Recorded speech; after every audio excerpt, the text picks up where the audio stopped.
அனைவருக்கும் மாலை வணக்கம். என்னோட பேர் சேவா. இது ரெட் ஃபோர்ட்டுடைய 1508வது இடைவிடாத அமர்வுக்கு உங்கள் எல்லாரையும் வரவேற்கிறதுல மகிழ்ச்சி அடைகிறேன். இன்னைக்கு த ரீடிங் ரூம் அந்த தலைப்பில் இன்னைக்கு சுதந்திர தினத்தை ஒட்டி நம்ம ஒரு 5 to 7 minutes ஒரு சுதந்திர போராட்ட வீரரை பற்றி பேச போகிறோம். கலந்து கொண்ட அனைவருக்கும் நன்றி. இப்போ செஷனுக்குள்ளே போகலாம். ஃபர்ஸ்ட் அருணா மேம் நீங்கள் ஸ்டார்ட் பண்ணலாம். அதுக்கு முன்னாடி ஒரு சின்ன இன்ஃபர்மேஷன். கரெக்டாக 4th minute நான் இந்த மாதிரி ஒரு லைக் ஒன்று போடுவேன். ஸோ இதை பார்த்துட்டு நீங்கள் 5th minute இது மாதிரி ஒரு லைக் போடுவேன். அதை பார்த்துட்டு நீங்கள் 5th minute ஆயிடுச்சுன்னு தெரிஞ்சுக்கிட்டு அதுலேருந்து 2 நிமிஷத்தில் முடிக்கிற மாதிரி பார்த்துக்கோங்க. ஓகேவா? அருணா மேம் நீங்கள் ஸ்டார்ட் பண்ணலாம். ஓகே சேவா. இன்று சுதந்திர தினத்தில் நாம் எல்லோரும் ஒன்று கூடியிருப்பதில் மிகவும் மற்றற்ற மகிழ்ச்சி அடைகிறேன். நம்மில் பலர் காலையில் தேசிய கொடியை ஏற்றியிருப்போம், சிலர் வீட்டில் இருந்து பார்த்திருப்போம் தொலைக்காட்சியின் வாயிலாக. இருப்பினும் இந்த நல்ல நாளில் நம் தேச தலைவர்களை நினைவு கூறும் வகையில் இந்த ஒரு சிறப்பு ஏற்பாடு நடத்தி கொண்டிருக்கின்ற சேவா அவர்களுக்கும் ரெட் ஃபோர்ட் தளத்திற்கும் எனது மனமார்ந்த நன்றியை உறுதியாக்கிக் கொள்கிறேன். சேவா இதை கணக்கில் எடுத்துக்கூடாது. இல்லை மேம், நீங்கள் சொல்லுங்க. ஆரம்பிங்க. அதை எடுத்துக்க மாட்டேன் மேம், சொல்லுங்க. நன்றி சேவா. இல்ல, நான் ஒரு விளையாட்டுக்கு தான் பேசினேன். அனைவருக்கும் உங்களை சந்திப்பதில் மிகவும் மகிழ்ச்சி அடைகிறேன். இன்னைக்கு நான் பேச போறவங்க நம்ம எல்லாருக்கும் தெரிஞ்சவர் தான். இருந்தாலும் அவரை நினைவூட்டல் என்ற வகையில நான் பேச போறது நம்ம எல்லாராலும் செல்லமாக இல்லை தெரிந்த வகையில் அழைக்கப்படும் வ.உ.சி. அவர்கள். வ.உ.சி. என்பது வள்ளி நாயகத்தின் பிள்ளையான உலகநாத பிள்ளையின் மகன் சிதம்பரம் என்பதே அதனுடைய விரிவாக்கம். சிதம்பரம் என்பது அவருடைய பேர் கூட இல்ல, அவருடைய பெரியப்பா பேர் தான். வ.உ.சி.யோட பேர் சிதம்பரம்ன்றதும் அவரோட பெரியப்பா பேரும். அந்த குடும்பத்தோட பெயர்களை விட்டுப்படக்கூடாது அப்படின்றதுக்காக அவருக்கு அப்படி ஒரு பேர் வச்சிருக்காங்க. வ.உ.சி. தெரிஞ்ச விஷயம் இருந்தாலும் ஒரு சிறிய சுருக்கத்தோட சொல்லிடுறேன். வ.உ.சி. அவங்களோட அப்பா ஒரு லாயர். அவரும் தன்னுடைய மகனையும் வக்கீல் தொழிலுக்கு தான் படிக்க வைக்கிறாங்க. படிக்க வச்சுட்டு அவர் தூத்துக்குடி மாவட்டத்துக்கு முன்னாடி அவங்க பிறந்த ஊர் திருநெல்வேலி டிஸ்ட்ரிக்ட்ல அவர் வேலை செய்யறாரு. மிகவும் சிறப்பா வேலை செய்யறாரு. அவர் குற்றவியல் வழக்குகள் ரொம்ப கை தேர்ந்தவரா இருக்காரு. அவருடைய திறமையை பார்த்து எல்லாருக்கும் ஆச்சரியமா வருது. இவருடைய நேர்மை என்னன்னா, லஞ்சம் வாங்குற நீதிபதிகளையே கேஸ் போடுவாரு. அந்த வகையில ஏகாம்பரநாத ஐயர் அந்த காலத்துல இருந்த ஒரு ஜட்ஜ், அவரு மேல கேஸ் போட்டிருக்காரு. சப் மேஜிஸ்ட்ரேட் அவங்க மேல கேஸ் போட்டிருக்காரு. ஒரே ஒரு விஷயம், லஞ்சம். அந்த காலத்துல கையூட்டு அப்படின்னு நம்ம சொல்லுவோம் இல்லைங்களா, அந்த கையூட்டு வாங்குற உங்களுக்கு மேல எல்லாம் கேஸ் போட்டு அந்த கேஸ் ஜெயிச்சிருவாரு. அவர்கிட்ட ஒரு கேஸுக்கு ஒருத்தர் போனாலும் அந்த கேஸை முடிச்சு கொடுத்தோம்னா, ஒருவேளை கேஸ் இது ஜெயிக்காதுன்னு அவர் தெரிஞ்சதுன்னா அவர் சமரசம் பண்ணி அந்த நம்ம யாரா போனாங்களோ அவங்கள நிம்மதியா வீட்டுக்கு போகிற மாதிரி ஒரு திறமையா ஒரு கை வச்சிருந்தாரு. இது மிகவும் பாராட்டப்பட வேண்டிய விஷயம். அதே மாதிரி ஒரு நேர்மையான விஷயம், தாம் செய்யும் தொழிலுக்கு ஏற்ற விஷயம். சரி, இவர் இவர் சுதந்திர போராட்டத்துக்கு உள்ள இணையத்துக்கு முன்னாடி இவருடைய தேசப்பற்று முக்கியம், தமிழ் பணி முக்கியம், தமிழ் மேல கொண்ட அக்கறை, ஆங்கில புலமை வேணும்னு சொல்லிட்டு அதிகம் தேர்ந்து படிக்கிறாரு. நிறைய சில பேர் அவர் பேர் மறந்துட்டேன், அந்த மாதிரி ஒரு தமிழ் அறிஞர்கள் வீடுக்கெல்லாம் போய் சேர்ந்து நிறைய தமிழ் புத்தகங்கள் இலக்கியங்களை அவர் தேடி தேடி அவர் படிக்கிறாரு.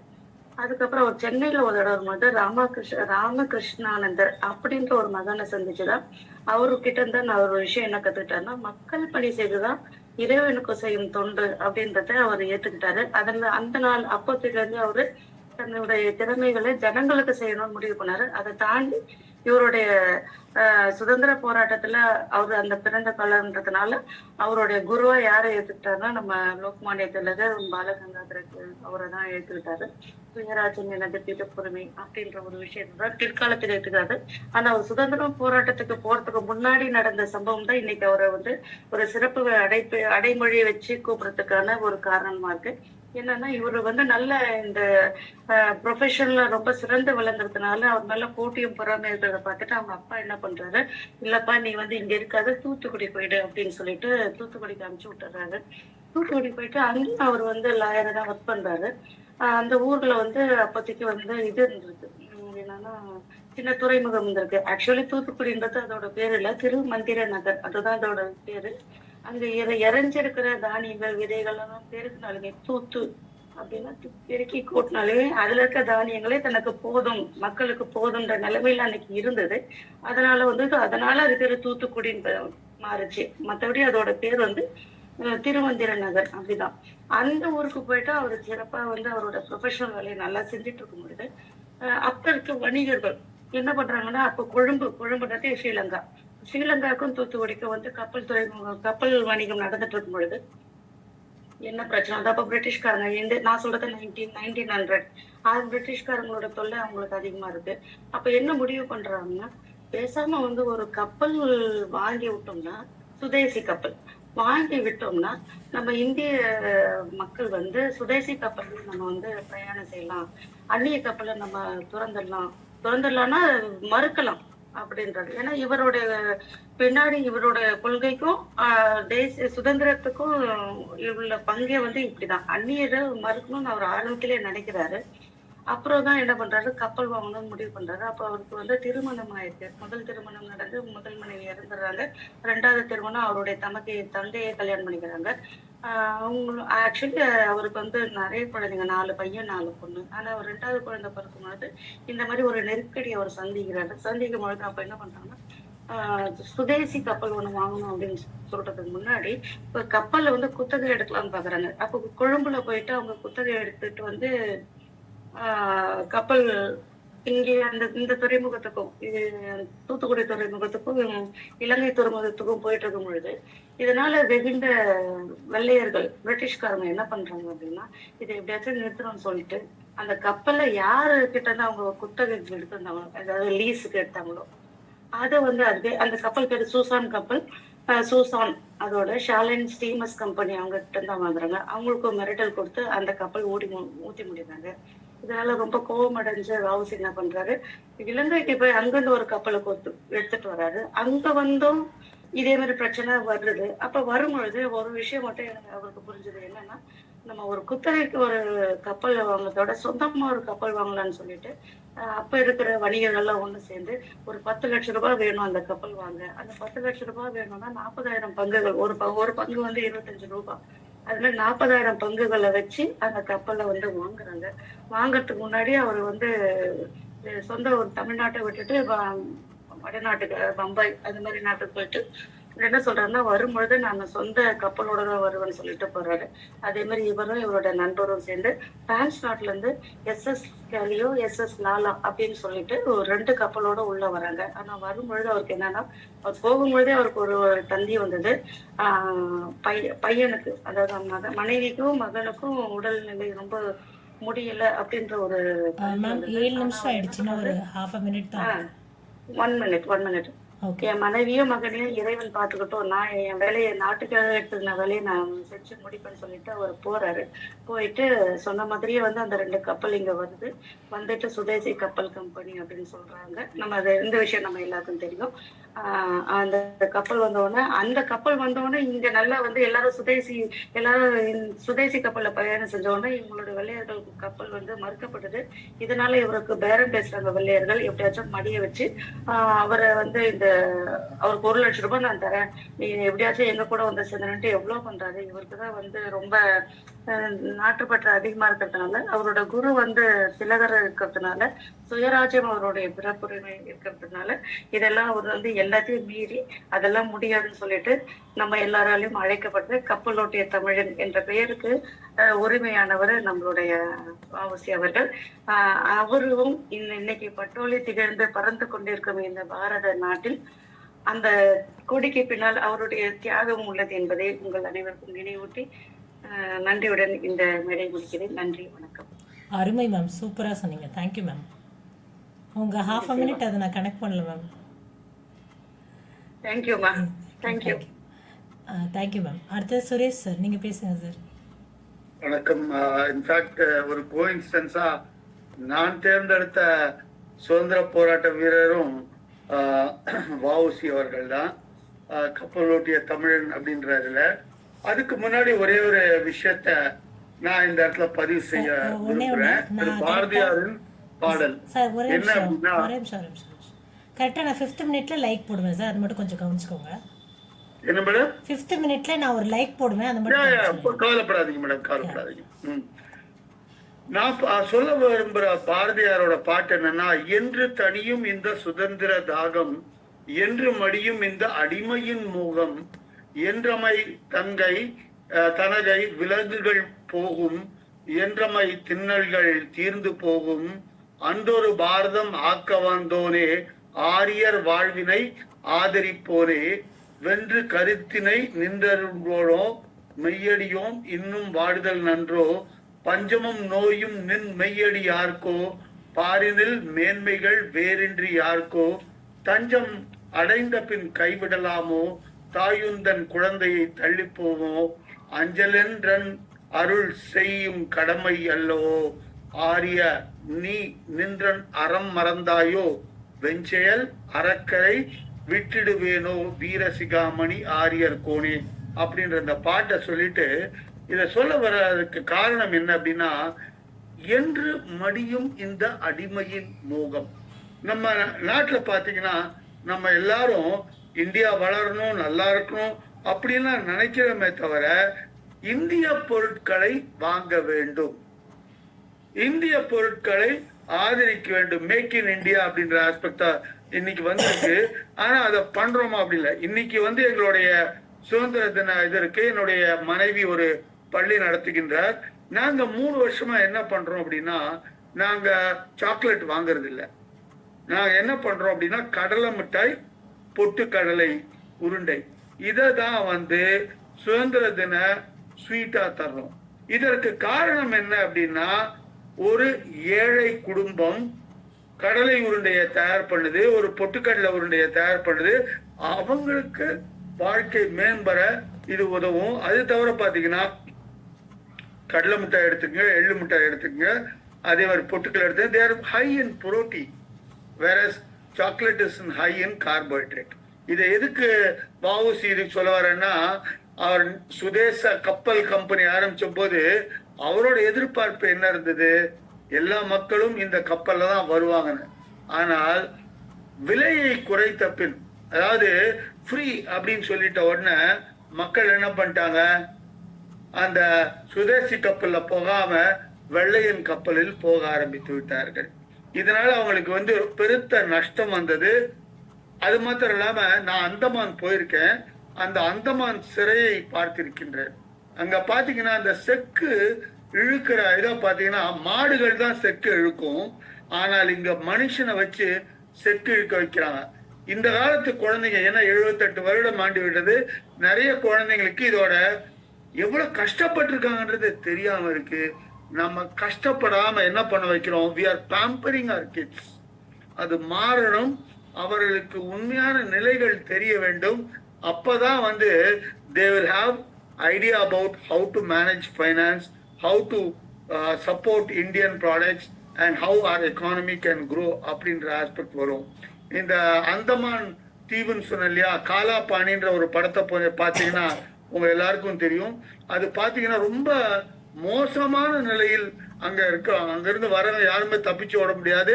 அங்க போனவங்க எல்லாம் இறந்துதான் போவார்கள் என்று சொல்வார்கள். அப்பேற்பட்ட இது என்னன்னா, அங்கேயே சாப்பிடணும், அங்கேயே மலம் கழிக்க வேண்டும், அங்கேயே இது பண்ணணும் அப்படின்ற மாதிரி நோய் அதிகமாக வளர்வதற்கான வாய்ப்பு உண்டு. அதன் மூலியமாக இறந்தவர்கள் அதிகம். அப்படிப்பட்ட நிலையிலும் வஉசிட்ட ஒரே தான் கேட்குறாங்க, நீ மாறிக்கோ, நான் உங்களுக்கு சப்போர்ட் பண்றேன்னு. மேடம் சொன்ன மாதிரி he had been very staunch follower of திலகர். அதனால என்ன பண்ணாரு, நான் செத்தாலும் பரவாயில்ல, ஆனால் நான் இந்த சுதந்திர வேள்வியை, என்னுடைய பிஸ்னஸை நான் காம்ப்ரமைஸ் பண்ணிக்க மாட்டேன் அப்படின்னு இருந்ததுனால he had been remembered even today as a great patriotic leader அப்படின்னு நான் நினைக்கிறேன். அந்த விதத்தில் எனக்கு என்ன ஒரு கருத்து நான் சொல்ல விரும்புறேன் அப்படின்னா, 2 விஷயம். குழந்தைங்களை கஷ்டப்படுக்காம வளர்க்கணும் அப்படின்னு நினைக்காதீங்க. let them fall and learn. அதுதான் இயற்கையான ஒரு விஷயம். அது எப்படி பண்ணணும்ன்றத பாருங்க. குழந்தைங்களுக்கு இந்தியன் திங்ஸை பத்தி, நம்மளுடைய சரித்திரத்தை பத்தி, நம்மளுடைய வாழ்க்கை முறையை பற்றி சொல்லிக் கொடுங்க. கண்டிப்பாக அந்த குழந்தைகள் நல்ல நிலையில் வருவார்கள் என்ற நம்பிக்கையோடு இந்த வாய்ப்பை கொடுத்த ரீட் ஃபோர்ட்டுக்கும் சேவா அவர்கள் அருமையான சேவையை செய்து வருகிறார்கள். அவர்களுக்கு என்ன நன்றியை தெரிவித்துக்கிறேன். நன்றி. Thank you sir. கரெக்டாக 5 minutes. Thanks allot. Ramesh sir, நீங்கள் பேசலாம். அனைவருக்கும் இனிய மாலை வணக்கம். 78வது சுதந்திர தினத்தில நாம் அந்த சுதந்திரத்தில் ஈடுபட்ட சுதந்திர போராட்ட தியாகிகளை நினைவு கூறும் விதமாக இந்த ஒரு அருமையான நிகழ்ச்சியை ஏற்பாடு செய்திருந்த ரெட் ஃபோர்ட் தளத்துக்கும் இதற்கான வாய்ப்பை நல்கிய திரு சேவார்களுக்கும் நன்றி கூறி நான் எனது உரைக்குள்ள போறேன். நீங்க யாருமே எதிர்பார்த்திருக்க மாட்டீங்க நான் இவரை பத்தி பேசுவேன்னு. இப்ப நான் பேச போற சுதந்திர போராட்ட வீரர் யாருன்னா ஜெய் ஹிந்த் செண்பகராம். அதாவது இன்னைக்கு நம்ம ஜெய் ஹிந்த்னு சொல்றோம்ல, அந்த வார்த்தையை முதலில் முழங்கியவர் அவர் தான். அவர் பேரு ஜெய் ஹிந்த் செண்பகராமன் தான். செண்பகராமன் அப்படின்னா 1891ஆம் ஆண்டு செப்டம்பர் 15 திருவனந்தபுரத்துல பிறந்தாரு. தந்தையார் சின்னசாமி பிள்ளை, தாயார் நாகம்மாள். சின்ன வயசுலயே அவர் கொஞ்சம் அந்த விளையாட்டு, சிலம்பம், வாள்வீச்சு போன்ற கலைகள்ல அவர் சிறந்து விளங்கினாரு. இவர் அப்ப படித்து கொண்டிருக்கிற காலகட்டத்துல உயர்நிலை, அதாவது 6ஆம் வகுப்பு படிக்கும் போது இந்தியாவில சுதந்திர போராட்டம் தீவிரம் அடைஞ்சிருச்சு. அப்பவே இவருக்கு அந்த சின்ன வயசுலயே அந்த சுதந்திர போராட்ட உணர்வு அதிகம் இருந்தது. அதனால அதாவது பாரத மாதா வாலிபர் சங்கம் அந்த சின்ன வயசுலயே ஒரு சங்கத்தை ஏற்படுத்தி வந்தே மாதரம் அப்படின்னு உரிமை முழக்கத்தை எழுப்பி சின்ன சின்ன வீர முழக்கங்கள் அந்த ஆங்கிலேயருக்கு ஏதாவது பிரச்சாரம் பண்ண ஆரம்பிச்சாரு. பின்னர் அவருக்கு விடுதலை போராட்ட உணர்ச்சி ஆட்டோமேட்டிக்கா அவருக்கு வந்தது. ஆனால் அவர் என்ன நினைச்சாருன்னா, இந்தியாவை ஆக்கிரமித்த இந்த வெள்ளையர்களை நாம் ஒரு அகிம்சையில போராடி ஜெயிக்க முடியாது, நாம ஒரு ஆயுதம் தாங்கி தான் போராட்டி ஜெயிக்கணும்னு சொல்லிட்டு வெளிநாடுக்கு எப்படி சுபாஷ் சந்திர போஸ் போனாரோ அது மாதிரி வெளிநாடுகளுக்கு போய் நம்ம இந்த ஆங்கிலேயர்களை விரட்டணும் அப்படின்ற கொள்கையில அவர் முன்வந்தாரு. இவர் தான் முதல்ல ஜெய்ஹிந்த் அந்த முழக்கத்தையே ஏற்படுத்தினார். 1931ஆம் ஆண்டு வியன்னாவில் நடைபெற்ற மாநாட்டுல இவர் தான் முதல்ல ஜெய்ஹிந்த் என்ற முழக்கத்தை, இன்னைக்கு அது நாம அதை ஜெய்ஹிந்த் சொல்றதுக்கான ஜெய்ஹிந்த் செண்பகராமன் படிதான். அவர் இந்த மாதிரி இருக்க சமயத்துல அவருக்கு என்ன வாய்ப்பு கிடைக்குதுன்னா, ஐரோப்பாவில இருந்து அந்த ஒரு இது இருக்காரு ஒருத்தர் சர் வில்லியம்ஸ் அப்படின்ற ஜெர்மனியர் ஒருத்தர் இருக்காரு. அவர் எப்படின்னா ஜெர்மன்ல இருந்து இந்தியாவை உளவு பார்க்கறதுக்கு, ஆங்கிலேயரை உளவு பார்க்கறதுக்கு அனுப்பப்பட்டவர். அவருடைய உறவு கிடைச்சவொடனே 2 பேரும் நண்பர் ஆயிடுறாங்க. அவர் மூலியமா இவர் ஜெர்மனுக்கு போறாரு. ஜெர்மனுக்கு போய் அங்க இருந்து இந்திய போராட்டத்துக்கான அந்த இதெல்லாம் அந்த பயிற்சிகள், அது மூலம் அவர் ஆயுதப்படை ஏற்படுத்தி எப்படி நேதாஜி மாதிரி இவரும் போராட ஆரம்பிக்கிறாரு. பல நாடுகளுக்கு போறாரு. தென்னாப்பிரிக்கா, மியான்மர் போன்ற நாடுகளுக்கு செல்றாரு. அது இல்லாம பழைய நாடுகளுக்கு போய் நிறைய பட்ட படிப்புகளை பெற்றிருக்காரு. அதாவது சுவிட்சர்லாந்து, ஜெர்மன்ல எல்லாம் போய் பெரிய டாக்டரேட் பட்டம்லாம் பெற்றிருக்காரு நம்ம ஜெய்ஹிந்த் செண்பகராமன் அவர்கள். அந்த நேரத்துல ஜெர்மனுடைய அந்த மன்னர், அதாவது கெய்சருடைய உறவு இவருக்கு ஏற்படுது. அப்போ கெய்சர் என்ன சொல்றாரு, ஜெர்மனுடைய மன்னர் கெய்சர் சொல்றாரு, நீங்க எங்களுடைய ஜெர்மன் படையில சேர்ந்துக்கங்க, நாங்க உங்களுக்கு உதவி பண்றோம். நம்ம எங்களுக்கு இங்கிலாந்து எதிரி, நாங்க உங்களுக்கு இந்தியா விடுதலை படை போராடணும்னு நீங்க எங்க ராணுவத்துல சேர்ந்து தரைப்படை, விமானப்படை, கப்பல் படை எல்லாத்திலயும் சேர்ந்துடுறாரு. இவர் உண்மையிலேயே ஒரு பொறியாளர். பொறியாளர் பட்டமும் பெற்றிருக்காரு பெர்லின்ல. அப்படி இருக்க சொல்ல 3த்திலும் சிறந்து விளங்கினாரு. குறிப்பாக இவரு விமானப்படையில தானாகவே ஓட்டக்கூடிய, அந்த காலத்திலே விமானத்தை ஓட்டக்கூடிய அளவுக்கு பயிற்சி பெற்றவர் தான் ஜெய்ஹிந்த் செண்பகராமன் பிள்ளை. இவருடைய சிறப்பு என்னன்னா, அதாவது 1914 உலக போர் நடந்தது. இந்த உலக போர்ல ஜெர்மன் இங்கிலாந்துக்கு எதிராக இருந்தது. இங்கிலாந்து நம்மள ஆட்சி பண்ணியிருந்தாங்க. இதன் மூலம் நான் உங்களுக்கு விடுதலை வாங்கி தரேன்னு சொன்னா, இவர் என்ன பண்ணாரு, எல்லாரும் எம்டன் என்ற கப்பலை நீ கேள்விப்பட்டிருக்க, எம்டன் மகன் ஒரு படம், எம்டன் ஒரு கப்பல். அந்த கப்பலோட சிறப்பு என்னன்னா, எம்டன் கப்பலோட சிறப்பு என்னன்னா, ரேடார் கண்ணுல மண்ணை தூவிட்டு அது உள்ள நம்ம இப்ப இருக்கிற உயர் நீதிமன்றத்துல குண்டு வீசி, செஞ்சாட்டு கோட்டையில குண்டு வீசி அது போயிடுச்சு அந்த கப்பல். அந்த அளவுக்கு ஒரு தந்திரமான கப்பல். அந்த கப்பல்ல ஒரு மாலுமியா பொறியாளரா இருந்தவர் தான் ஜெய்ஹிந்த் செண்பகராமன் பிள்ளை. இது போல பல போராட்ட உணர்வுகளை தூண்டி ஒரு படையை திரட்டி நம்ம இந்திய ஆங்கிலேயருக்கு சிம்ம சொப்பனமாக இருந்த விடுதலை போராட்ட வீரர் தான் நம்ம ஜெய்ஹிந்த் செண்பகராமன் பிள்ளை. அவர் என்ன பண்றாரு, இந்த மாதிரி இருக்க சொல்ல 1936ஆம் ஆண்டு மே மாசம் இறந்துடுறாரு. இறந்த பிறகு என்ன சொல்றாரு, எனக்கு ஒரு ஆசை, என்னுடைய சாம்பலை வந்து இந்தியா விடுதலை அடைஞ்ச பிறகு அவர் வந்து இறந்தது இந்தியா விடுதலைக்கு முன்னாடி இறந்துட்டாரு. என்னுடைய சாம்பலை குணம் திருவனந்தபுரத்திலையும் அந்த நாஞ்சில் நாட்டு வயலிலும் தூவணும் அப்படின்னு சொல்றாரு. ஆனால் இந்த அவங்க மனைவி ஜான்சி என்ன பண்ற 32 ஆண்டுகள் அந்த சாம்பலை பாதுகாத்து அதுக்கப்புறம் 1966 அப்போது பிரதம மந்திரியா இருந்த இந்திரா காந்தியோடைய பர்மிஷனோட அவருடைய சாம்பலை கொண்டாந்து இங்க இந்த திருவனந்தபுரத்திலையும் நம்ம வயல்வெளியிலும் தூவுனாங்க. இது போல ஒரு வாய்ப்பை இதனுடைய உரையை முடிச்சுக்கிறேன். இந்த மாதிரி ஒரு மிகப்பெரிய ஒரு அந்த காலத்திலே நேதாஜிக்கு இணையாக எதிர்த்து போராடி ஒரு தமிழர் ஜெய்ஹிந்த் செண்பகராமன் பிள்ளையை பற்றி பேசுறதுக்கு வாய்ப்பு கிடைச்சது. இதோட ஒரே நிமிஷத்துல முடிச்சுக்கிறேன். ஜெய்ஹிந்த் செண்பகராமன் பிள்ளையை நீங்க பார்க்க விரும்பணும்னா நீங்க காந்தி மண்டபத்துல போனா அவருடைய சிலை இன்னைக்கும் இருக்குது. காந்தி மண்டபத்துல ஜெய்ஹிந்த் செண்பகராமன் பிள்ளையோட சிலை இன்றும் இருக்கிறது என்று கூறி இத்தகைய சிறப்பு வாய்ந்த அந்த தொழில் சுதந்திர போராட்டங்களை பேச வாய்ப்பளித்த இந்த தளத்திற்கும் வாய்ப்பு நல்கிய அன்பு சகோதரி சேவா அவர்களும் நன்றி கூறி விடைபெறுகிறேன். நன்றி, வணக்கம். தேங்க்யூ சார், அருமை சார். நிச்சயமா தெரியாது சார். Thanks a lot. இப்போ என்னோட ஸ்பீச்சு. அனைவருக்கும் வணக்கம். நான் இன்னைக்கு பேச போகிற சுதந்திர போராட்ட வீராங்கனை வேலு நாச்சியார் அவர்கள். வேலு நாச்சியார் 1730 ஆண்டு ஜனவரி மாதம் 3ஆம் தேதி பிறந்தார். இவருடைய தந்தையார் பெயர் செல்லமுத்து விஜய ரகுநாத சேதுபதி, தாயார் பெயர் முத்தாத்தாள் நாச்சியார். இவர் சிறு வயதிலேயே வாழ்வித்தை, வில்வித்தை, குதிரை ஏற்றம், சிலம்பம் ஆகியவற்றை மிகுந்த ஆர்வத்துடன் கற்றுக்கொண்டார். இவருக்கு தமிழ், பிரெஞ்சு, ஆங்கிலம், உருது ஆகிய 4 மொழிகள் தெரியும். வேலு நாச்சியார் சிவகங்கை சீமானின் 2வது மன்னரான முத்து வடுகநாதரை திருமணம் செய்து கொண்டார். இன்று முதல் சிவகங்கை சீமானின் ராணியானார். முத்து வடுகநாதர் தேவரும் 1750 ஆண்டு முதல் 1772 ஆண்டு வரை சிவகங்கை மன்னராக ஆண்டு வந்தார். இருவருக்கும் வேலு நாச்சியாருக்கும் பெண் குழந்தை பிறந்தது. அதன் பெயர் வெள்ளச்சி. வேலு நாச்சியார் தனது கணவருடன் இனிமையாக வாழ்ந்து வந்த சமயத்தில் ஆங்கிலேயர்கள் நாட்டின் ஒரு பகுதியை ஆக்கிரமித்துக் கொண்டனர். மேலும் ஆளும் மன்னர்களை வரி செலுத்த சொல்லி கட்டாயப்படுத்தினர். முத்துவடுகனார் வரி செலுத்த மறுத்தார்.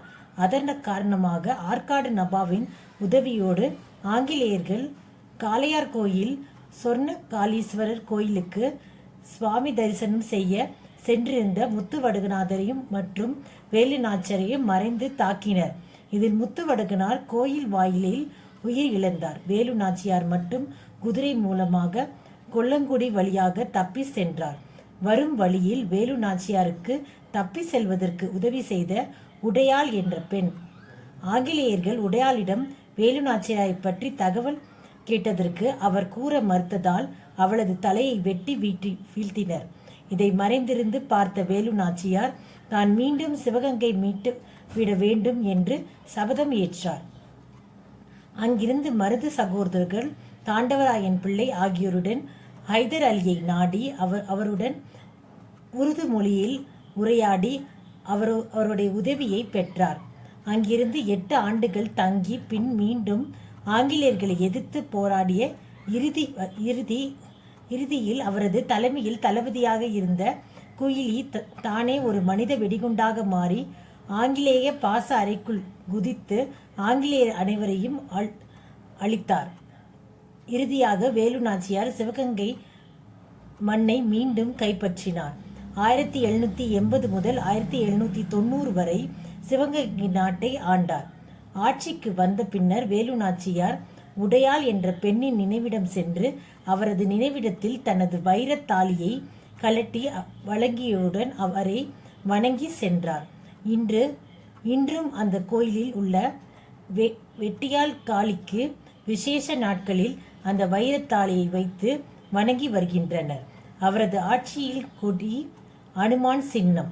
வேலு நாச்சியார் தன் முதல் ராணியாக ஆங்கிலேயர்களை எதிர்த்து போராடி வென்ற பின் 1790 ஆண்டு ஆட்சியை தனது மகள் வெள்ளச்சியிடம் நாட்டை ஒப்படைத்துவிட்டு கூடவே மருது சகோதரர்களை உடன் உதவிக்கு நியமித்தார்.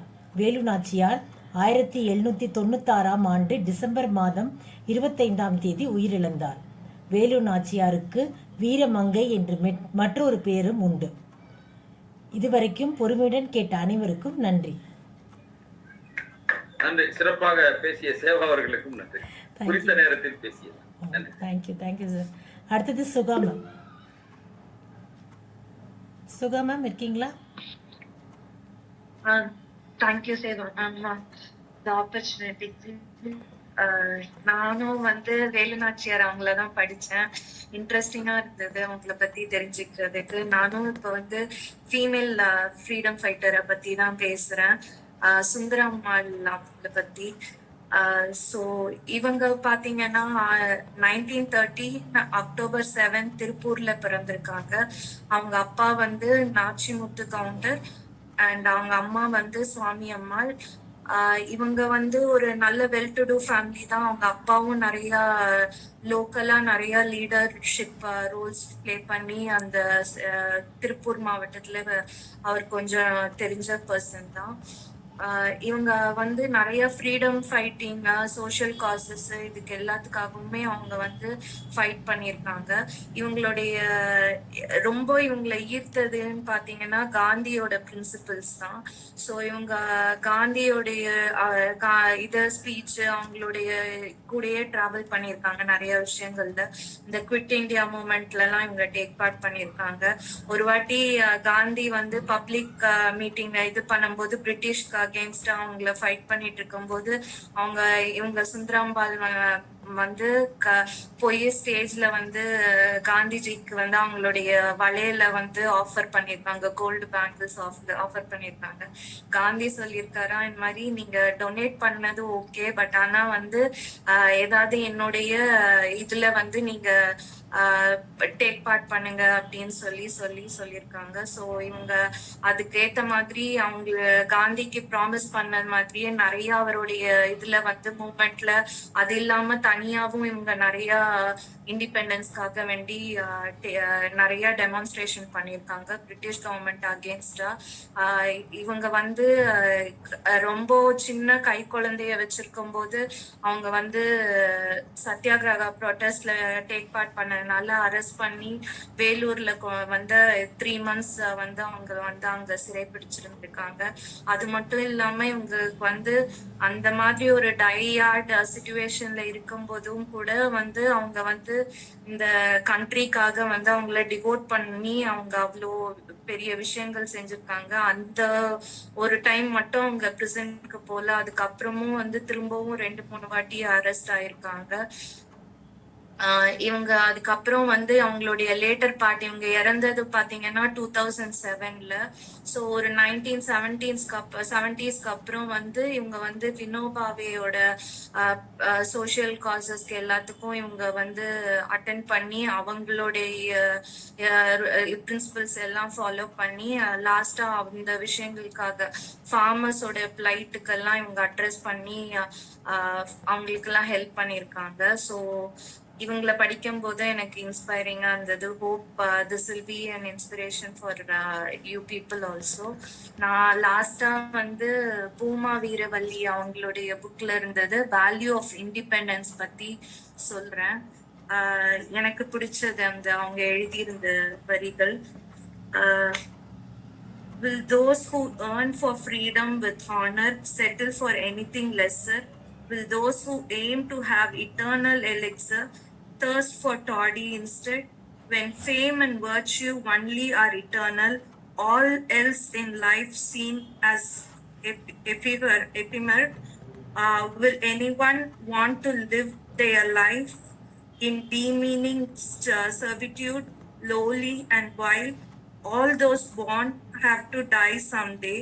Knowing this, will anyone ever find a life without dignity, devoid of value, a pleasurable life, and live so too? Birth as a human is so rare, a blessing.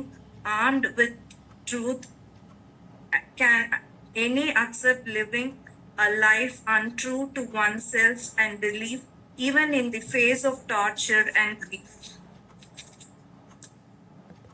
Can independence more precious than ice be forfeited for a life of fawning subservience? Isn't it like selling the sun from the skies and buying a glowworm in its place? losing honored independence for a few fleeting worldly pleasures, would the world not laugh at one who buys works of art by selling his vision? Chanting in homage Vande Mataram, can any then value transient whims? Can we forget that the only hymn we ever need is Vande Mataram? Thank you all. Thanks for this opportunity. Thanks. Thank you Suga ma'am. கரெக்டாக 5 minutes. Thanks a lot. Next Santhalakshmi ma'am, நீங்கள் பேசலாம். வணக்கம். நன்றிங்கம்மா. அனைவருக்கும் வணக்கம். இன்று 2024ஆம் ஆண்டின் இன்றைய இனிய சுதந்திர தின நல்வாழ்த்துக்கள். நான் சாந்தலட்சுமி. நான் இன்று திருப்பூர் குமரன் பற்றி சுதந்திர போராட்ட வீரர் அவர் தியாகத்தை பற்றி இன்று கூற இருக்கிறேன்.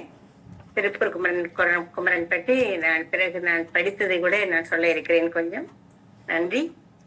மீண்டும் ரெட் ஃபோர்ட் தளத்திற்கு உள்ள அனைவருக்கும் வணக்கம். மீண்டும் இந்த சுதந்திர நல்வாழ்த்துக்களையும் தெரிவித்துக் கொள்கிறேன். நான் இன்று இந்திய சுதந்திர போராட்ட வீரர் திருப்பூர் குமரன் அவர்களை பற்றி பேச உள்ளேன். திருப்பூர் குமரன் அவர்கள் 1904ஆம் ஆண்டு அக்டோபர் 4ஆம் தேதி தமிழ்நாட்டில் ஈரோடு மாவட்டத்தில் சென்னிமலையில் உள்ள மேலப்பாளையம் என்னும் ஊரில் பிறந்தவர். இவர் திரு நாச்சிமுத்து முதலியார், திருமதி கருப்பாயி அவர்கள் தம்பதியினருக்கு 4வது மகனாக பிறந்தார் அல்லது 4வது பிள்ளையாக பிறந்தவர். இவரது இயற்பெயர் குமாரசாமி முதலியார். குடும்ப வறுமை காரணமாக பள்ளி படிப்பை தொடர முடியாமல் ஆரம்ப கல்வியுடனேயே நெசவு தொழிலை செய்து வந்தார். நெசவு தொழிலில் போதிய வருமானம் கிடைக்கப்பெறாததால் திருப்பூருக்கு இடம் மாறினார். 1923ஆம் ஆண்டு தனது 19வது வயதில் ராமாயி என்ற பெண்ணை திருமணம் செய்து கொண்டார் அல்லது திருமணம் முடித்தார். இளம் வயது முதலே நாட்டுப்பற்று கொண்ட இவர் காந்தியடிகள் கொள்கையில் அதிக ஈடுபாடு கொண்டவராவார். நாட்டு விடுதலைக்காக பல பங்களிப்பினை செய்துள்ளார். காந்தியடிகள் அறிவித்த போராட்டங்களில் கலந்து கொண்டார். திருப்பூரில் நடைபெறும் அறப்போராட்டங்களில் கலந்து கொண்ட குமரன் பல போராட்டங்களுக்கு தலைமையும் தாங்கி செயல்பட்டார். தேசபக்தி பாடல்களை பாடியும் அரங்க நாடகங்கள் நடத்தியும் திருப்பூர் தேசபந்து இளைஞர் மன்றத்தில் உறுப்பினராகவும் செயல்பட்டு வந்தார். இதனால் பிரிட்டிஷ் அரசாங்க போலீசார் கண்காணிக்கப்பட்டு வந்தார் என்றும் இங்கு குறிப்பிடத்தக்கது. இவர் 1932ஆம் ஆண்டு சட்ட மறுப்பு இயக்கம் மீண்டும் தொடங்கிய போது தமிழகம் முழுவதும் அறப்போராட்டம் பரவிய நேரத்தில் திருப்பூர் தேசபந்து இளைஞர் மன்ற உறுப்பினர்கள் அச்சமயம் ஏற்பாடு செய்த மறியல் போராட்டத்தில் தீவிரமாக பங்கு கொண்டு அந்த 1932 ஜனவரி 10ஆம் தேதி அன்று கையில் தேசிய கொடியினை ஏந்தி தொண்டர்படைக்கு அணிவகுத்து சென்ற போது காவலர்களால் தாக்கப்பட்டு, அதாவது ஆங்கிலேய போலீசார் இந்திய போராட்ட வீரர்களை அடித்து மிரட்டி மிதித்து கோமான நிலைக்கு அவர்கள் செல்ல ஒருவரின் கையில் மட்டும் தேசிய கொடி வானத்தை நோக்கி பறந்தது. அதுதான் திருப்பூர் குமரன். அவர் கையில் இந்திய தேசிய கொடியை ஏந்தியபடி மயங்கி விழுந்தார். அதாவது மயங்கி விழுந்த போது தேசிய கொடியை ஏந்தியபடி வந்தே மாதரம் என உச்சரித்துக் கொண்டே ஆங்கிலேயரின் இத்தனை துயரங்களையும் தாண்டி வலியால் துடித்துக் கொண்டிருக்கும் குமரன் மருத்துவமனையில் அனுமதிக்கப்பட்டு ஜனவரி மாதம் 1932 ஜனவரி 11 முதல் நாள் அவர் தாக்கப்பட்டார். மறுநாளே உயிர் திறந்தார் என்பது இங்கு குறிப்பிடத்தக்கது. இந்த தியாகம் செய்த திருப்பூர் குமரனை என்றும் மறவாமல் நாம் என்றென்றும் நமது நினைவில் இருக்கிறார் என்பதை தெரிவித்துக் கொள்கிறேன். இந்த கொடியை அவர் தேசிய கொடியை கீழே விழாமல் பாதுகாத்து வந்ததால் கொடியை காத்த குமரன் என்றும் அழைக்கப்படுகிறார். இன்றும் என்றும் அன்றும் அழைக்கப்பட்டு கொண்டிருக்கிறார். நான்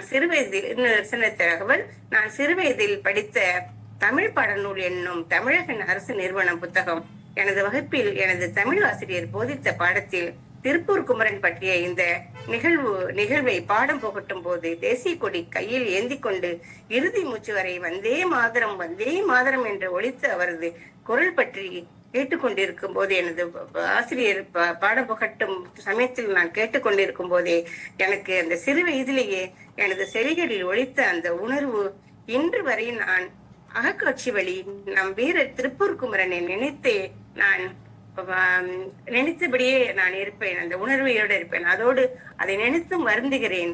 காரணம், அவர் இந்த 27, 28வது வயதில் அந்த சிறிய வயதிலேயே தமது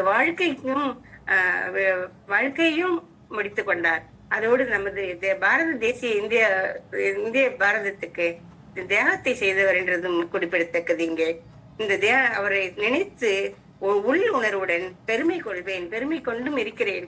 இதை போல தமிழ்நாட்டு மக்கள், இந்தியர்கள் அனைவரும், உலகத்தில் அனைத்து இடங்களிலும் உள்ள தமிழர்களுக்கும் இந்திய சமுதாயத்தினருக்கும் அவரவர் செவிகளில் ஒலித்துக் கொண்டு இருக்கிறது வந்தே மாதரம் என்னும் தாயின் மணிக்கொடியின் தாரக மந்திரம். வந்தே மாதரம், வந்தே மாதரம், ஜெய்ஹிந்த், ஜெய்ஹிந்த். எனக்கு வாய்ப்பு அளித்த இந்த ரெட் ஃபோர்ட் தளத்துக்கு எனது நன்றி உணர்வுடன், எனது அன்பையும் வணக்கத்தையும் பண்புடன் தெரிவித்துக் கொள்கிறேன். நன்றி, வணக்கம். வணக்கம் அம்மா. ரொம்ப அருமையா இருந்துச்சு மேம். Thank you ma'am. நன்றிங்கம்மா. நெக்ஸ்ட் அருணகிரி சார், நீங்க பேசுங்க சார். அனைவருக்கும் இனி மாலை வணக்கம். சுதந்திரத்தை காத்த அனைவருக்கும் சொல்லுகின்றோம் இயல் முதல் வணக்கம். தாயின் மணிக்கொடி சொல்லுக ஜெய்ஹிந்த். காத்திட தன்னல் போக்கிடுக ஜெய்ஹிந்த். இந்திய தேசம் இது, தம் சிந்திய தேசம் இது, அந்த கண்ணிய பூமி இது. ஜெய்ஹிந்த், ஜெய்ஹிந்த், ஜெய்ஹிந்த், ஜெய்ஹிந்த். பட்டினியால் எவரும் சாகாத நாளே உண்மையான சுதந்திர நாள். பிரிட்டனுக்கு பணிந்து அடிமைகளாய் பல்லாண்டு வாழோம். காந்தி, நேதாஜி சுபாஷ் போஸ், பகத்சிங், திருப்பூர் குமரன், வ.உ. சிதம்பரம் பிள்ளை, வீரன் சின்னமலை, வேலு நாச்சியார், கே. காமராஜ், ஜெயந்த்ராமன்,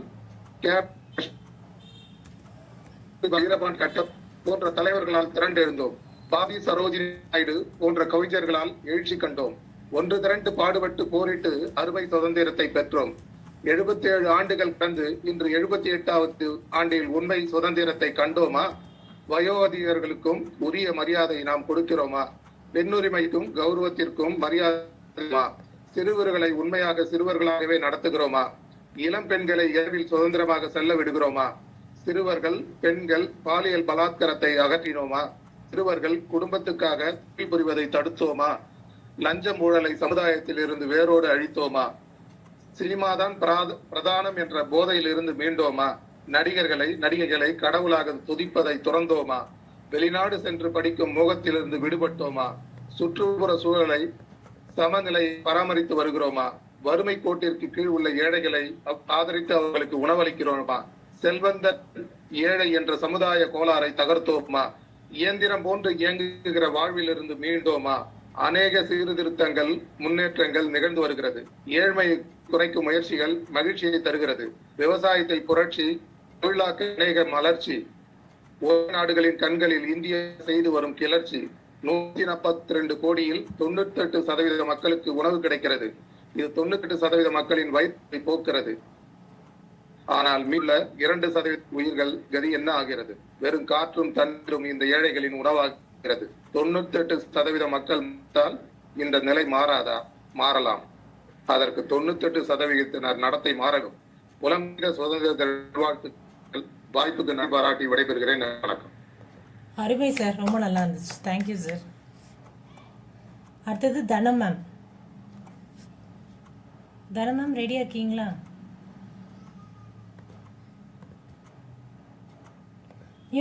அன்மியூட் பண்ணிக்கோங்க மேம். மியூட்ல இருக்கீங்க.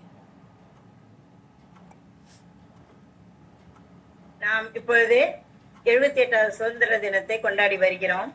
நாம் சுதந்திர காற்றை சுவாசிக்க பல இன்னல்களை தாங்கி சிறை சென்று காற்றை சுவாசித்து உயிர் நீத்த தியாகிகளுக்கு வீர வணக்கத்தோடு என்னுடைய சுதந்திர தின வாழ்த்துக்களை கூறுகிறேன். இந்த இணையத்தில் இணைந்திருக்கும் அனைவரையும் ஒருங்கிணைப்பாளருக்கும் என்னுடைய இனிய மாலை வணக்கம்.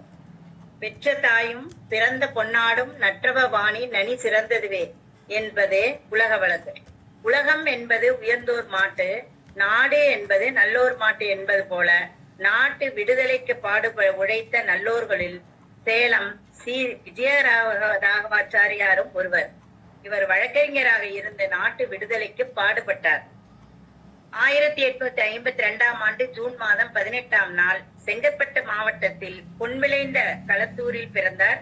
தந்தை சடகோபாச்சாரியார், தாயார் கனகவல்லி ஆவார். இவர் ஆரம்ப உயர்நிலை பள்ளிகளில் சிறப்பாக பயின்று பச்சையப்பன் கல்லூரியில் படித்து முதல் மாணவனாக தேர்வு பெற்றார். மங்களூரில் கல்லூரி பேராசிரியராக பணியாற்றினார். அது சமயம் முதல்வராக பணியேற்க வந்த ஆங்கிலேயர் அவர் இந்தியருக்கு அறிவு இல்லை, நாகரீகம் இல்லாதவர் என்று மிகவும் அவரை எப்போதும் அவமரியாதையோடு தான் இந்தியர்களை நடத்துவார். அதனால் இவர் ரொம்ப மனது தன்மானம் மிக்க தலைவராக இருந்து அந்த வேலையை பணியிலிருந்து விலகி அவர் சேலம் மாநகராட்சிக்கு வந்துவிட்டார். சேலம் மாநகராட்சி அங்க வட்டாட்சியர் பணியில் ஏற்றுக்கொண்ட பின் தானே சட்டம் பயின்று அதிலே தேர்ச்சி அடைந்தார். அப்பொழுது 1882 சேலத்துல மதக்கலவரம் ஏற்பட்டது இந்து முஸ்லிம்களுக்கு. அப்ப இவர் மேல் காழ்ப்புணர்ச்சி கொண்ட ஆங்கிலேயர் இவரை குற்றவாளி என்று உறுதி செய்து சிறைக்கு அனுப்பிவிட்டார்கள். அந்தமான் சிறைக்கு 10 ஆண்டுகள் சிறை தண்டனை பெற்று இவர் அந்தமான் சென்று விட்டார். ஆனாலும் விடாமுயற்சியோடு தாம் படித்த சட்டக்கல்வியை கொண்டு தானே வாதாடி ஆண்டிலேயே மீண்டும் நிரபராதி என்று வெளியே வந்தார். இதன் மூலம் விடுதலை போராட்ட தொடக்க கால தலைவராக வரலாற்று நாயகனானார். ஆங்கிலேயரை எதிர்ப்பது சாதாரணமல்ல. இதனாலேயே சேலத்து நாயகன் என்று இந்தியா முழுவதும் பாராட்டப்பட்டார். அதே சமயம் நடந்த ஒரு போராட்டத்தில் இந்தியரை தரைக்குறைவாக பேசியதற்கு ஆங்கிலேயரை மன்னிப்பும் கேட்க வைத்தார். இவருடைய பொது உடைமை சமுதாயம் மலர்ந்திடவும் ஆங்கிலேயரால் வஞ்சிக்கப்பட்டவர்களுக்கு நீதி பெறவும் செய்தார். இந்துக்களுக்கு கல்வி உரிமை, தீண்டாமை ஒழிப்பு, ஆண் பெண்களுக்கு சமமாக சொத்துரிமை, சமுதாய மேம்பாடு, குழந்தை திருமணம் எதிர்ப்பு போன்றவற்றில் யதார்த்த குரல் கொடுத்து துணிச்சலால் வழக்காடி வெற்றியும் பெற்றார். இந்திய தேசிய காங்கிரஸ் குழுவில் இடம்பெற்ற முதல் தமிழ தலைவர். காந்தி, ஏ.ஓ. ஹியூம், கோபாலகிருஷ்ண கோகலே, மதன் மோகன் மாளவிகா ஆகியோருடன் ஆலோசனை பெற்று சீர்திருத்த செம்மலானார். மக்கள் கூட்டம் கூட்டமாக இவரிடம் சட்ட ஆலோசனைகளும் நீதியையும் பெற்றனர். அப்ப அந்த சமயம் ஆங்கிலேயருக்கு அடிபணித்து யாரும் அதிகம் பள்ளிக்கும் செல்லாமல் பணிக்கும் செல்லாமல் போராட்டத்திலே ஈடுபட்டாங்க. அதனால ஆங்கிலேயர்கள் ரொம்ப அவங்களை அவமரியாதை செய்தார். 1885 இந்திய தேசிய காங்கிரஸ் முதல் மாநாட்டில் பங்கு வகித்த பல தீர்மானத்தை கொண்டு வருவதற்கு இவர் பெரிதும் துணை புரிந்தார். ஆச்சாரியார் சேலத்து சிங்கம் என்று மனதார பாராட்டினார்கள் காங்கிரஸ் தலைவர்கள். காந்தியிடம் கடிதம் பெற்று அதன்படி மக்களுக்கு சேவைகள் பல புரிந்தார். வ.உ. சிதம்பரனார் நிறுவிய சுதேசி கப்பல் நிறுவனத்தில் சட்ட ஆலோசகராக இருந்தார். இந்தியர்களை அரசு பணியில் அமர்த்த பலமுறை போராடினார். இவ்வாறு விடுதலை போருக்கு ஆரம்ப கால அடித்தள வித்திட்டு குரல் கொடுத்த தமிழர்களுள் சேலம் விஜயராகவாச்சாரியாரும் ஒருவர். சேலத்து நாயகன், தென்னாட்டு சிங்கம் என்றும் பாராட்டப்பட்டவர். 1944 ஏப்ரல் 19 மறைந்தார். இவர் நினைவாக சேலம் மாநகர காவல் கமிஷனர் அலுவலகம் அருகில் நூலகம் அமைக்கப்பட்டுள்ளது. அரசு 2 இடங்களில் இவருடைய சிலைகள் நிறுவப்பட்டு தமிழக அரசை பெருமைப்படுத்தியது. மத்திய அரசு இவருடைய உருவம் பொதித்த அஞ்சல் தலையை வெளியிட்டு கௌரவப்படுத்தியது. சேலம் என்றாலே தித்திக்கும் மாம்பழம் தான் நினைவுக்கு வரும். ஆனால் சிலர் அறிந்திருப்பர், பலர் அறியாதிருப்பர். இவர் நம்முடைய சட்ட திருத்தம், அதாவது பிற்காலத்தில் அம்பேத்கர் இயற்றப்பட்ட அரசியலமைப்பு திட்டத்திற்கு முன்னாள் அடிகோலி அவர் தான் நம்முடைய சேலத்து நாயகர் சி. விஜயராகவாச்சாரியார் அவர்கள். இந்த சுதந்திர திருநாளில் இவ்வாய்ப்பு கொடுத்த நம் சேவா அம்மையாருக்கும் ரெட் ஃபோர்ட்டுக்கும் என்னுடைய மனமார்ந்த நன்றியை தெரிவித்துக் கொள்கிறேன். நன்றி, வணக்கம். Thank you ma'am. இனிமேல் சேலம்னா நானும் ஐயாவை கண்டிப்பாக நினச்சிப்பேன். ரொம்ப நன்றி மேம், ரொம்ப நல்லா இருந்துச்சு.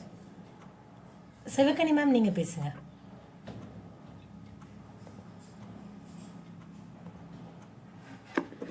அனைத்து உறவுகளுக்கும் இனிய மாலை வணக்கம் மற்றும் இனிய சுதந்திர தின நாள் வாழ்த்துக்கள். இன்னைக்கு நம்ம பார்க்க போற விடுதலை போராட்ட வீரர் யாரு அப்படின்னு பாத்தீங்கன்னா அருணா ஆஷ்ரப் அலி. இவங்க வந்து ஒரு பெண்மணி.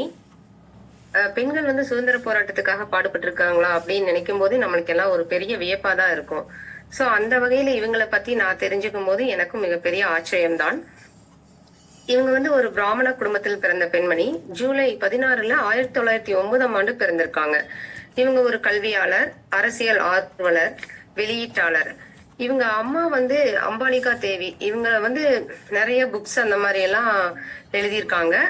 இவரோட தந்தை அப்படின்னு பாத்தீங்கன்னா உபேந்திரநாத் கங்குலி. ஸோ இவங்களோட வளர்ச்சி எப்படி இருக்கு அப்படின்னு பாத்தீங்கன்னா முதல்ல வந்துட்டு இவங்க கல்வி கற்று முடித்த உடனே ஒரு காலேஜ்ல போயிட்டு வேலைக்கு சேர்றாங்க. வேலைக்கு சேர்ந்ததுக்கு அப்புறமா கொஞ்ச நாள் கழிஞ்சு அதாவது இளைய தலைமுறையினருக்கே இருக்க ஒரு காதல் அனுபவம் வந்து ஏற்படுது. அது யாருக்கிட்ட அப்படின்னு பாத்தீங்கன்னா ஆஷுப் அலி அப்படிங்கிறவரு. இவர் வந்து ஒரு முஸ்லீம், அருணாங்கிறவங்க வந்து ஒரு பிராமண பெண். சோ அந்த காலத்திலேயே வந்து மதமாற்றம் அப்படிங்கறத, மதங்களை கடந்து வாழ்க்கை நடத்தணும் அப்படிங்கிற ஒரு நிலை வந்து இருந்திருக்கு அப்பவே. அதற்கப்புறமா இவருங்க வந்து பாத்தீங்கன்னா நிறைய அவார்ட்ஸ் எல்லாம் வாங்கியிருக்காங்க. அதனால அப்படிங்கறத நம்ம பார்க்கலாம். ஃபர்ஸ்ட் இவங்களோட எஜுகேஷன் எங்க அப்படின்னு பாத்தீங்கன்னா சேக்ரெட் ஹார்ட் அப்படிங்கிற ஒரு கான்வென்ட் ஸ்கூல்ல படிச்சாங்க. அதுக்கப்புறம் நைனிடால் அப்படிங்கிற ஒரு காலேஜ்ல வந்துட்டு இவங்களோட கல்லூரி படிப்பை முடிக்கிறாங்க. அதுக்கப்புறமா கொல்கத்தால கோக்லே அப்படிங்கிற ஒரு ஸ்கூல்ல வந்து ஒரு ஆசிரியரா ஒர்க் பண்றாங்க. அதுக்கப்புறமா வந்து என்ன பண்றாங்கன்னா அலகாபாத், அங்க வந்து ஆஷுப் அலியை சந்திக்கிறாரு. இவங்க வந்து ஒரு காங்கிரஸ் கட்சியில இருக்கிற ஒரு ஆர்வலர். இவங்க வந்து எந்த ஒரு அதாவது சுதந்திரத்துக்காக பாடுபட்டவங்க அப்படின்னு நம்ம எப்படி சொல்றோம் அப்படின்னா, இவங்க காங்கிரஸ் கட்சியில இருக்காங்க. இவங்களோட இணைந்து இவங்களும் காங்கிரஸ் கட்சியில சேர்ந்து தன்னை ஈடுபடுத்திக்கணும் அப்படின்னு சொல்லிட்டு வர்றாங்க. சோ அதனால அவங்க வேலையை விட்டுறாங்க. ஆசிரியர் வேலையில இருந்து விட்டுட்டு வராங்க. அதுக்கப்புறமா 1928 அவங்க 2 பேரும் திருமணம் செய்திருக்கிறாங்க. இவர்களுக்கு இடையேயான வயது வித்தியாசம் அப்படின்னு பாத்தீங்கன்னா ஆஷுப் அலிக்கு வந்து 20 வருஷம் வித்தியாசம் இருக்கு. அதற்கப்புறமா இவங்க வந்து மதம் மாறி கல்யாணம் பண்ணிக்கிட்டதுனால அவங்க வீட்டுல இருக்கிறவங்க எல்லாம் வந்துட்டு இவங்களை எதிர்க்கிறாங்க. சோ இவங்க இறந்துட்டாங்க அப்படின்னு சொல்லிட்டு அவங்க மாமா வந்து முடிவு பண்ணிடுறாரு. இவங்களுக்கு ஒரு சகோதரர் மற்றும் ஒரு சகோதரி இருக்காங்க. சகோதரி வந்து பூர்ணிமா பானர்ஜி. இவங்களும் ஒரு சுதந்திர போராட்ட வீரர் தான். நாகேந்திரநாத், உபேந்திரநாத் கங்குலி. சோ இவங்க எல்லாம் வந்து இவங்களோட சகோதரர். அதற்கப்புறமா கல்யாணத்துக்கு பிறகு இவங்க உப்பு சத்தியாகிரகம் அதற்காக ஒரு ஊர்வலம் போறாங்க. அப்ப அவங்களோட வயது பாத்தீங்கன்னா 21 வயசுதான். 21 வயசுலயே வந்து இந்த உப்பு சத்தியாகிரகம் போராட்டத்துக்கு போனதுனால அவங்க கைது செய்யப்படுறாங்க. அதற்கப்புறமா 1931 வந்து காந்தி இர்வின் அப்படிங்கிற ஒரு அமைப்பை சேர்ந்தவங்க வந்து என்ன பண்றாங்கன்னா இவங்களை வந்து விடுதலை செய்யலாம் அப்படின்னு சொல்லி சொல்றாங்க. ஆனா இந்த கைதிகளை விடுவிக்கிறது அப்படிங்கிறது எந்த மாதிரி இருக்கு அப்படிங்கும்போது இதற்கு வந்து யாராவது ஒருத்தர் வந்து தலையிடணும் அப்படின்னு சொல்லும்போது காந்தி வந்து தலையிடுறாரு. ஆனாலும் இவங்களோட போராட்டம் அப்படிங்கறது வந்து விடுதலைக்காக இருந்தனால இவங்களே வந்து என்ன சொல்றாங்கன்னா நான் விடுதலை ஆகல அப்படின்னு சொல்லிட்டு ஜெயிலேயே இருக்காங்க. அதற்கப்புறமா 1932 தீஹார் ஜெயில ஒரு தனிமை சிறையில தன்னை சிறைப்படுத்திக்கிறாங்க. அதற்கப்புறம் என்ன பண்றாங்கன்னா ஒரு 10 வருடம் கழித்து அவங்க விடுதலை செய்யறாங்க. அப்ப என்ன சொல்றாங்கன்னா நீங்க வந்து இந்த பெண்மணி வெளியே விட்டுறாங்க. இவங்களே வந்து காந்தி சொல்றாரு நீங்க வெளியே வந்துருங்க அப்படின்னு சொல்றாரு. அவங்களுக்கு வந்து ஒரு லெட்டர் எழுதி போடுறாரு. அதை பார்த்துட்டு இவங்க ஓகே அப்படின்னு சொல்லிட்டு வந்துடுறாங்க. அப்புறம் நிலத்தடி இயக்கம் அப்படிங்கறத 1942 அவங்க ஸ்டார்ட் பண்றாங்க. ஆகஸ்ட் 9 வந்து இவங்க என்ன பண்றாங்கன்னா காங்கிரஸ் கொடிய வந்து நம்ம வந்து அந்த ஒரு தொடக்கம் காங்கிரஸ் கட்சியில வந்து நம்ம இணைந்ததுக்கான ஒரு முயற்சி எப்படி இருக்கணும் அப்படிங்கறத கையாளுறாங்க. அதற்கப்புறமா இவங்க என்ன பண்றாங்கன்னா இந்த மாதிரி உப்பு சத்தியாகிரகம் காந்தியோட இணைந்து பல விஷயங்கள்ல வந்து போராடுறாங்க. இவங்களை வந்து நம்ம எப்படி அழைக்கலாம் அப்படின்னு பாத்தீங்கன்னா ஒரு சுதந்திர இயக்கத்தின் கிராண்ட் ஓல்டு லேடி அப்படின்னு சொல்லலாம். இவங்களோட வயசு பாத்தீங்கன்னா அதாவது 1909 பிறந்து 1996 வரைக்கும் இருந்திருக்காங்க. அப்ப இவங்களோட வயது வந்து 78. சோ அது வரைக்கும் இவங்க வந்து சுதந்திரத்திற்காக பாடுபட்டவங்க. இன்குலாப் பத்திரிகை அப்படிங்கிற ஒரு இதை வந்து ராம் மனோகர் லோ அவங்க வந்து எழுதுறாரு. அவங்களோட இணைந்து நிறைய தாக்கத்தை ஏற்படுத்தணும் அப்படிங்கறக்காக பத்திரிகையெல்லாம் எழுதியிருக்கிறாங்க. 1947 வந்து 44 என்ன பண்ணிருக்காங்கன்னா, அகிம்சை வழியில வந்து நம்ம வந்து போராடணும் அப்படிங்கறதுக்காக பல இளைஞர்கள் அணியை வந்து ஒன்று திரட்டி இளைஞர்கள் மத்தியில வந்து ஒரு விழிப்புணர்வை ஏற்படுத்துறாரு. அதுக்கு வந்து பேர் என்ன வைக்கிறாரு அப்படின்னா, காரல் மார்க்சின் சமீபத்திய மாணவர்கள் அப்படின்னு சொல்லிட்டு அதுக்கான ஒரு பேர் வைக்கிறாங்க.